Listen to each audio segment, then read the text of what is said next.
என்னோட இன்லாஸ் ஃபேமிலியில் பார்த்திங்கன்னா வெஜிடேரியன் தான் ஜாஸ்தி சாப்பிடுவாங்க. இங்கே இவங்க மட்டும் இல்லை, இங்கே நார்த் இந்தியன்ஸில் மோஸ்ட் ஆஃப் த பீப்புள் பார்த்திங்கன்னா வெஜிடேரியன் தான். நான்வெஜ் ரொம்ப ரொம்ப கம்மியாக தான் சாப்பிட்றாங்க இங்கே. ஏன்னா என்னோடய ஃபேவரட் பார்த்திங்கன்னா நான்வெஜ் தான். பட் இங்கே வந்ததுக்கப்புறம் லைஃப் ஸ்டைலே கம்ப்ளீட்டாக மாறிடுச்சு, ஈவன் ஃபுட் ஸ்டைல் எல்லாமே. அதே மாதிரி இங்கே பார்த்திங்கன்னா நிறைய different types of fruits vegetables நிறைய கிடைக்கும் இங்கே.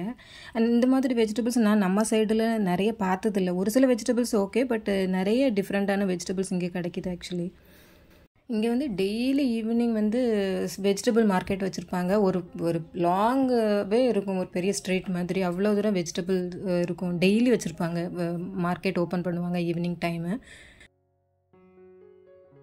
இந்த சப்ஜி பார்த்திங்கன்னா தோரின்னு சொல்லுவாங்க. இதுதான் இன்றைக்கி டின்னருக்கு பண்ண போகிறேன். இங்கே வந்து எனக்கு 3 டைம் வந்து சமைக்கிற மாதிரி இருக்கும். நம்ம சைடு தெரில, பட் என்னோடய வீட்டில், அம்மா வீட்டில் பார்த்திங்கன்னா பெருசாக வந்து டின்னருக்குலாம் வந்து எதுவும் சமைக்கிற மாதிரி இருக்காது. நம்ம வந்து தோசை இட்லியோ, இல்லை மார்னிங் பண்ண சட்னி சாம்பார், இல்லைன்னா ஆஃப்டர்நூன் பண்ண கிரேவி, அந்த மாதிரி தான் வச்சு சமாளிப்போம். பட் இங்கே பார்த்திங்கன்னா எப்போவுமே எனக்கு 3 டைம் சமைக்கிற மாதிரி இருக்கும். அதுவும் ஃப்ரெஷ்ஷாக தான் இங்கே பெருசாக சாப்பிடுவாங்க. இதாக சொல்லலை,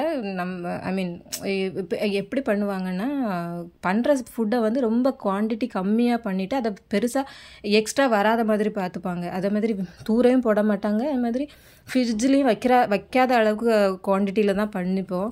அதனால பெருசாக வெளியில் தூர போடுற மாதிரி ஆப்ஷன்ஸ் இருக்காது. அதனால என்னமோ 3 வேளை எனக்கு சமைக்கிற மாதிரி கண்டிப்பாக இருக்கும்.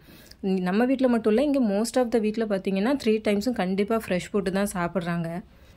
அதே மாதிரி ஃபுட்டில் பார்த்திங்கன்னா மசாலாஸ் ரொம்ப கம்மியாக தான் இங்கே வந்து சேர்த்துப்பாங்க. நான் இப்போ பண்ணுற வெஜிடபிள் பார்த்திங்கன்னா இதுக்கு வெறும் வெங்காயமும் பச்சை மிளகாய், மஞ்சள், உப்பு, அப்புறம் வெந்தயம், இவ்வளோ தான். ஆனால் டேஸ்ட்டும் ஓகே, நல்லா தான் இருக்கும். பட் வந்த புதுசில் ரொம்பவே கஷ்டப்பட்டேன். ஃபுட்டை என்னால் அட்ஜஸ்ட் பண்ணவே முடியல, ரொம்ப கஷ்டப்பட்டேன். எனக்காகவே வந்து இங்கே தோசை மாவு அதெல்லாம் வந்து ஸ்டாக் பண்ணி வச்சுப்பேன். பட் இப்போ வந்து பழகிருச்சு இவங்க உள்ள ஃபுட்டும் சாப்பிட்றதுக்கு. பட் இருந்தாலும் வந்து நம்மளோட ஓன் ஃபுட்டு சாப்பிட்ட மாதிரி நம்மளுக்கு ஒரு ஃபீல் இருக்காதுல்ல. அதனால் எப்போவுமே நான் ஸ்டாக்காக தோசை, இட்லி, அப்புறம் இட்லி பொடியெலாம் வச்சுப்பேன்.